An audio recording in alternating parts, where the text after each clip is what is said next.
Oasis, obrolan seputar Islam. Hanya di Start 102,6 FM. Bekerja sama dengan program studi manajemen dakwah Stein Mandailing Natal.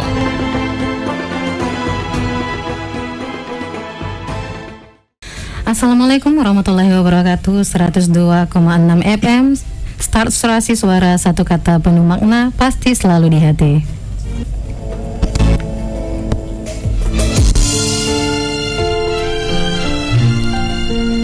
Mengudara dari lantai 2 gedung Start FM, Jalan AM Delama, Kelurahan Kota Siantar, Penyambungan, Pagi Madinah, Madinah Pagi.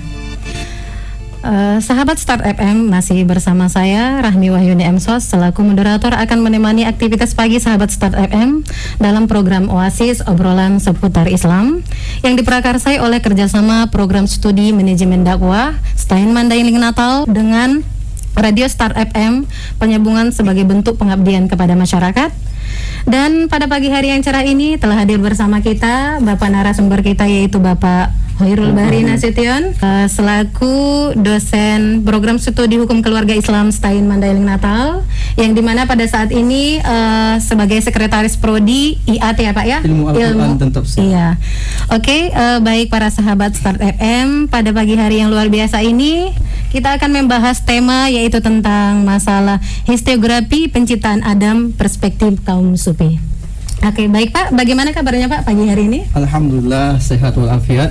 Iya, baik Pak, terkait materi kita hari ini, kira-kira apa sih Pak yang melatar belakangi? Karena menurut saya tema kita pada hari ini sangat luar biasa ya Pak ya. Kira-kira terkait tema yang akan kita bahas pada pagi hari ini, yang melatar belakanginya dalam masalah penciptaan Adam, perspektif kaum sufi ini seperti apa sih Pak? Oke, bismillahirrahmanirrahim. Assalamualaikum warahmatullahi wabarakatuh.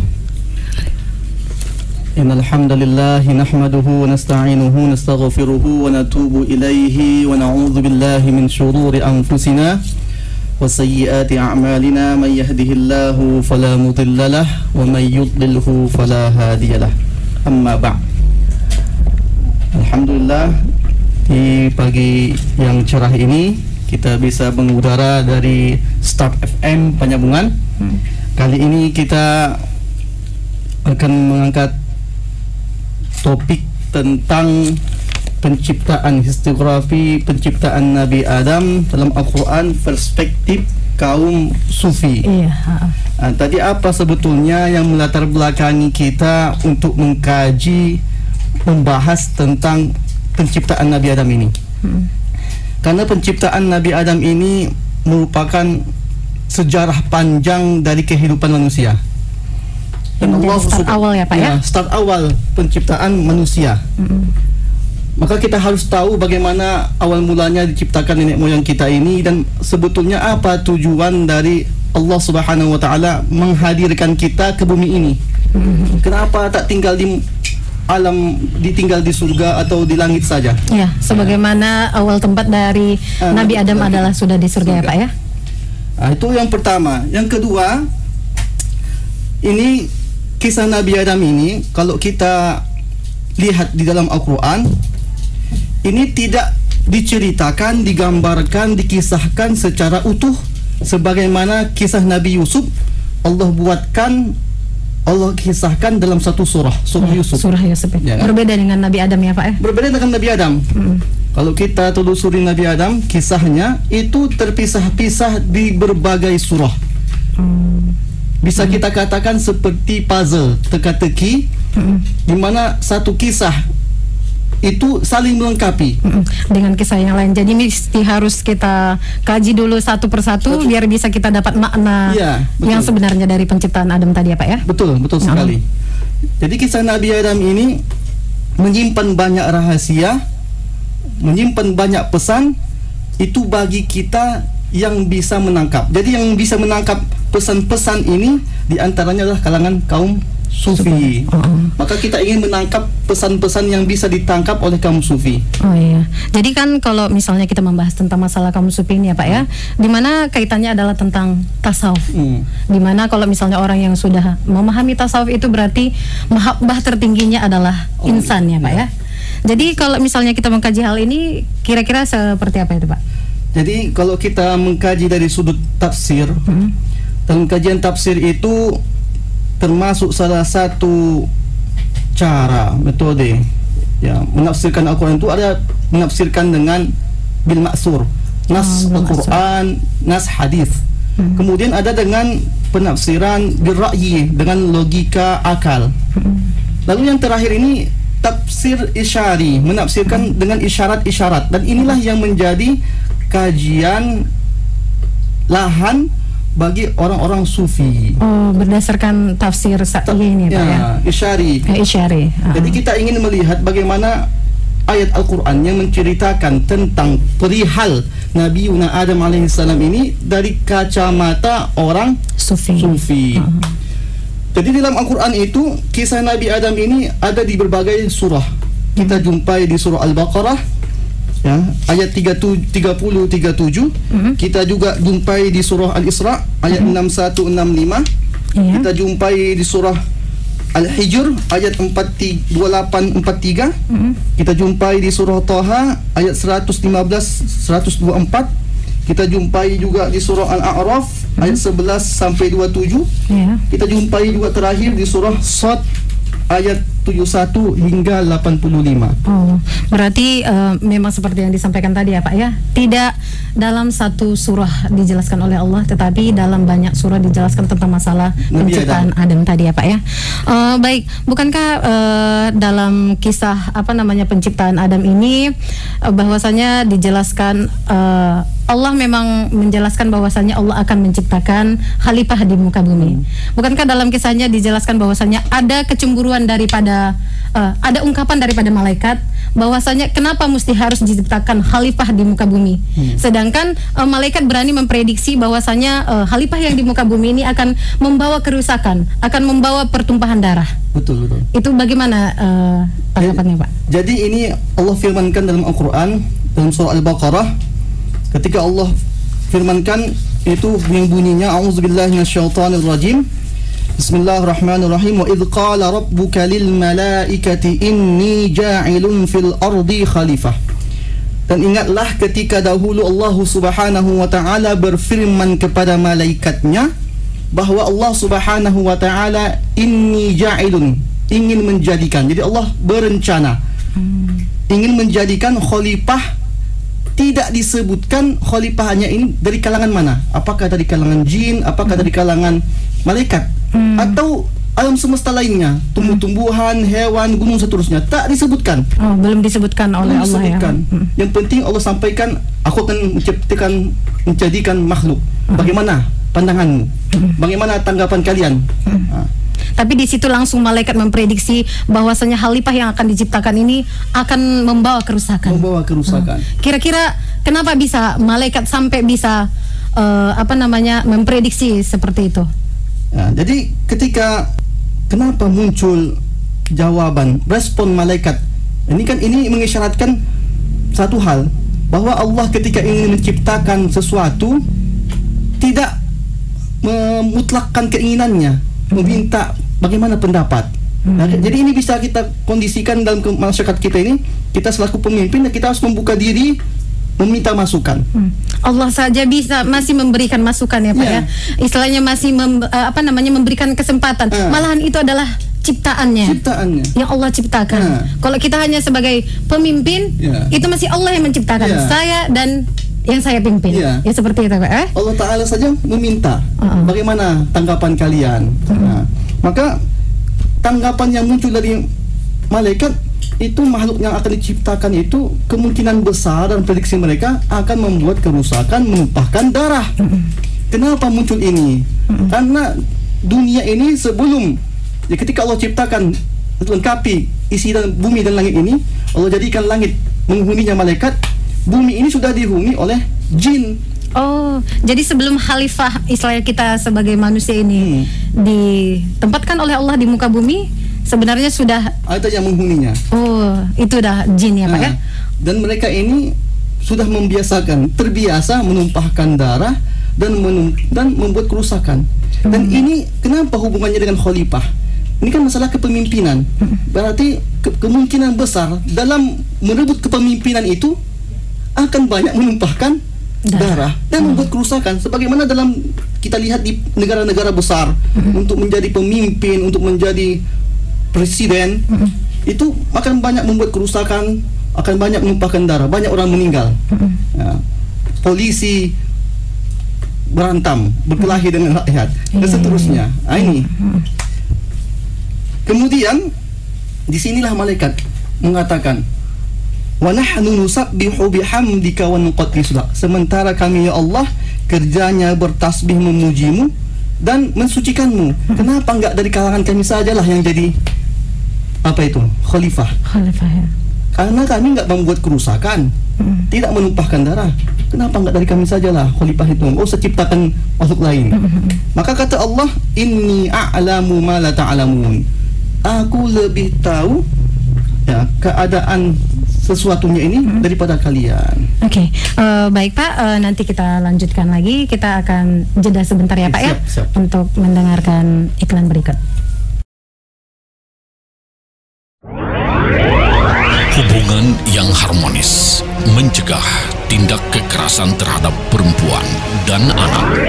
Akhiri kekerasan terhadap perempuan dan anak, akhiri perdagangan manusia atau trafficking, akhiri kesenjangan ekonomi terhadap perempuan dan anak. Pesan ini disampaikan Dinas Pemberdayaan Perempuan dan Perlindungan Anak Kabupaten Mandailing Natal. Sahabat Start FM, kembali bersama kami dalam acara Oasis. Jadi Pak, terkait tadi materi yang telah disampaikan, setelah Allah menyampaikan rencana tentang penciptaan khalifah di muka bumi, lantas apa yang terjadi setelah itu Pak? Oke, sahabat Start FM dimanapun Anda berada, maka ketika Allah Subhanahu wa Ta'ala menyampaikan rencana besar, skenario besarnya ini, maka Allah Subhanahu wa Ta'ala ajarkan Nabi Yuna Adam segala ilmu, segala nama, asma, nama-nama apa saja yang ada di ciptaan Allah Subhanahu wa Ta'ala ini, ciptaan Allah Subhanahu wa Ta'ala ini Allah ajarkan. Ya. Lalu Allah hadapkan Nabi Adam kepada malaikat. Karena tadi malaikat mengatakan ya bahwa manusia ini akan membuat makhluk yang akan diciptakan akan membuat kerusakan, menumpahkan darah. Maka Allah firmankan, kalaulah betul sangkaan kalian itu, cobalah beritahu kepadaku nama-nama yang ada di sini dalam semesta ini. Oke. Baik, terkait nama-nama di mana Allah mengajarkan terkait Allah mengajarkan nama-nama kepada Nabi Adam. Lantas ada apa hubungannya dengan khalifah itu, Pak? Nah, hubungannya di sini ada sesuatu pesan yang luar biasa.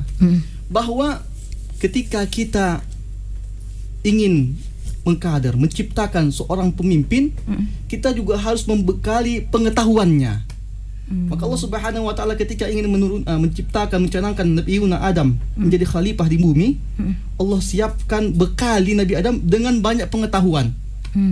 Yang pengetahuan ini tidak dimiliki oleh malaikat. Maka Allah uji malaikat, kalaulah sangkaan malaikat itu betul bahwa manusia ini akan menumpahkan darah dan seterusnya, apa? Buktikan. Ternyata Allah tanyakan, tak mampu. Malaikat tak tahu. Akhirnya apa? Malaikat katakan, subhanaka la ilma lana illa ma 'allamtana innaka antal alimul hakim. Maha suci engkau ya Allah, la ilma lana, tidak ada ilmu kami sebetulnya kecuali yang engkau ajarkan. Maka di sini ada pesannya sebetulnya, Ibu. Ketika kita tak tahu sesuatu, jangan malu untuk mengatakan tak tahu. Oh, jadi istilahnya berani mengaku ya Pak ya. Kalau memang tidak mengetahui sesuatu itu, jangan terlalu maju gitu seperti itu ya Pak ya. Jadi terkait masalah Nabi di mana Allah itu langsung mengajarkan Nabi Adam, berarti secara tidak langsung manusia itu langsung bisa memperoleh pengetahuan itu langsung kepada Allah ya Pak ya. Inilah langsung belajar dari Allah gitu ya Pak. Inilah yang digaung-gaungkan oleh Sufi, bahwa ada yang namanya istilah ilmu ladunni. Oh, ilmu ladunni. Ilmu yang diperoleh, yang Allah ajarkan kepada hambanya tanpa perantara. Kita kan biasanya ada guru, ada sarana prasarana dan pendidikan. Ini Allah ajarkan. Ini buktinya bahwa Nabi Adam Allah ajarkan. Begitu juga Nabi Muhammad Allah firmankan wa 'allamaka ma lam takun ta'lam, dan Allah telah ajarkan engkau sesuatu yang tidak engkau ketahui. Berarti itu langsung Allah ajarkan kepada Nabi Adam dan juga Rasulullah ya Pak? Rasulullah. Dan banyak lagi. Wa 'allamal insana ma lam ya'lam. Kalau kita baca surah Al-Alaq, bahwa Allah mengajarkan sesuatu kepada manusia yang tidak ia ketahui. Maka inilah tanda kutip muncul di kalangan sufi berguru kepada Allah. Langsung berguru kepada Allah ya Pak ya? Allah. Oke. Baik Pak, terkait masalah apa ini kan di mana kisah Nabi Adam ini setelah diciptakanlah oleh Allah khalifah di muka bumi, yaitu Nabi Adam, dan diajarkan oleh Allah tentang masalah segala sesuatu pengetahuan kepada Nabi Adam. Dan bahkan dikisahkan bahwasanya Nabi Adam itu akhirnya dikeluarkan dari surga. Iya. Betul. Kira-kira apa yang melatar belakangi dosa apa yang pernah dilakukan oleh Nabi Adam, bahwasanya dikisahkan dalam Al-Qur'an di mana dia memakan sebuah buah yang telah dilarang oleh Allah. Berarti di situ ada kaitannya Nabi Adam diuji terkait bagaimana kekhalifahannya. Betul. Bukankah seperti itu, Pak? Betul. Jadi ini sebetulnya ujian untuk malaikat, ujian untuk iblis, ujian untuk Nabi Adam, manusia. Malaikat diuji tadi tentang rencana Allah. Lantas malaikat mengatakan, menampilkan amal solihnya. Malaikat menampilkan, aku pandai, aku berzikir, aku beramal, bertasbih, berzikir. Maka kalau begitu, ya Allah uji sekali lagi mereka. Allah firmankan, wa idz qala rabbuka lil wa idz qulna lil malaikah. Ingatlah ketika kami berfirman kepada malaikat, usjudu, sujudlah kamu, sujudlah kalian. Jadi perintahnya sujud. Mungkin inilah kenapa nggak perintah-perintah lainnya? Kenapa sujud? Mungkin inilah yang menginspirasi perbuatan solat. Jadi solat, jadi keadaan dekatnya manusia dengan Allah Ta'ala itu ketika dia sujud. Kalau kita baca surah Al-Alaq, usjud waqtarib, fasjud waqtarib, sujudlah engkau dan mendekatlah. Berarti sujud itu adalah memang tempat kita terdekat dengan Allah ya, betul. Jadi sujud itu keadaan yang paling dekat seorang hamba dengan Tuhannya. Aqrabu ma yakunu abdi min rabbihi fa huwa sajid. Jadi keadaan yang paling dekat seorang hamba dengan Tuhannya itu adalah ketika dia sujud. Maka di sinilah diuji. Malaikat ketika disuruh sujud mereka. Kenapa? Karena ini dijawab di ayat lain, ya. Karena yang dilihat oleh malaikat itu bukanlah unsur Nabi Adamnya. Kalau dilihat oleh unsur Nabi Adamnya kan diciptakan dari tanah, diciptakan dari tanah. Maka iblis disitulah dia yang dilihatnya. Bukankah manusia itu diciptakan dari dua unsur ya Pak ya? Yaitu di mana dari unsur tanah dan juga ada ruh. Di mana manusia itu tidak hanya jasad saja, tetapi ada ruh. Disitulah iblis tak lihat. Ya, sebagaimana Abu Jahal hanya melihat sisi Nabi Muhammad saja, bahwa dia manusia seperti mana manusia umumnya. Dia tidak melihat Nabi Muhammad itu sebagai seorang rasul. Begitu juga iblis, dia tidak melihat bahwa Nabi Adam itu Allah ciptakan dengan tangannya. Allah firmankan dalam Al-Quran, wa khalaqtuhu biyadayya. Setelah Allah ciptakan dengan tangannya, Allah tiupkan ruhnya. Sementara iblis menyangka bahwasanya dia lebih baik. Khalaqtani min nar. Engkau ciptakan aku dari api, engkau ciptakan dia dari tanah. Padahal enggak tahu dia. Itu mahakarya Allah yang paling besar. Berarti iblis laknatullah alaihi itu menganggap remeh ciptaan Allah. Maka di sini apa moralnya? Kita itu tak boleh memandang rendah siapapun, karena itu dia mahakarya Allah. Iblis itu sudah menganggap rendah mahakarya Allah yang luar biasa. Jadi kita ini manusia ini adalah memang ciptaan Allah yang paling sempurna ya Pak ya. Baik, kita jeda sebentar ya Pak ya. Kita dengarkan lagu berikut ini dulu ya Pak.